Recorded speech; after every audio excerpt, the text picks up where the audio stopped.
Director. Hey, Nick, it's good to be here. Good. So the president says the sequester is a terrible idea. Congressional Republicans say the president proposed it. Did the president propose such a terrible idea? And if so, why? Yeah, so, I mean, the reality is a year and a half ago, we proposed a sequester because we felt that it was the best way to get both parties to the table in the Congress. The reality is, sitting at this end of 1600 Pennsylvania, you really can't do a lot to sort of get bills to my desk. We can't get bills to our desk, the president's desk, by ourselves. We need Congress to work together. That hasn't happened for the last 3 to 4 years, and we really thought the sequester was the best way to get that to happen. Clearly, it hasn't panned out that way, and now we're really looking for stopgap measures to ensure that these horrendous cuts do not take effect.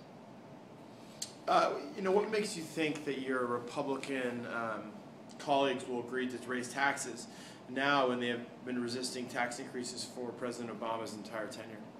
So I don't think we're calling on Republicans in the House or the Senate to raise taxes.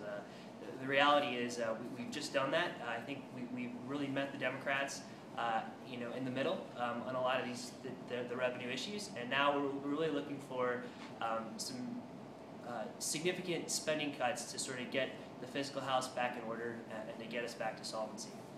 So the economy has been in a terrible position. If you look at the reports, even on a daily basis, the unemployment rate has just went up. The economy shrank. If the sequester goes into impact, the latest CBO says that GDP will decrease by about 50 basis points. What do you do? What are you and your Republican colleagues going to do now to create jobs?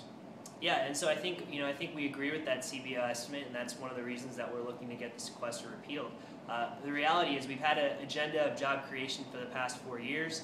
What we're looking to do is decrease spending, look for tax reform in a way that we're not only closing loopholes, but we're lowering rates and broadening the base in order to spur economic growth and make each marginal dollar of revenue get taxed less.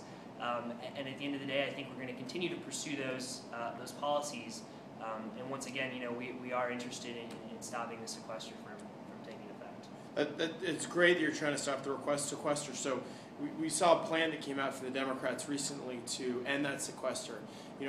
Are you in favor of that plan? And if not, what are Republicans proposing? Yeah, listen, Nick, we're not in favor of that plan. It's a plan that's full of gimmicks. It's a plan that's not even going to get support on their side of the aisle. And at the end of the day, if the Democrats are really interested in sort of solving these problems, they need to come to the table in an honest and I think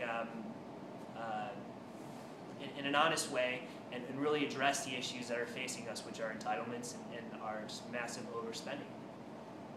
So what would you propose?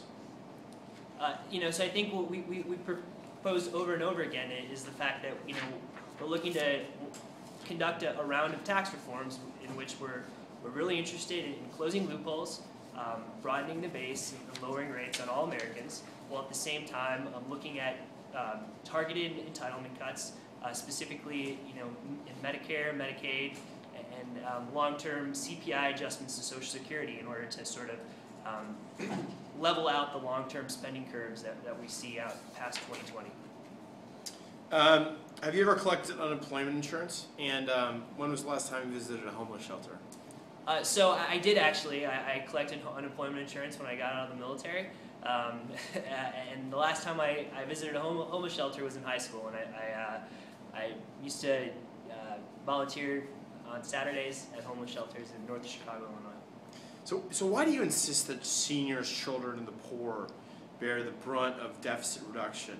And why do you exempt defense contractors, corporate tycoons, and these hedge fund millionaires from bearing any of these costs? Well, the reality is that's one of the things that the president he proposed in his sequester a year and a half ago.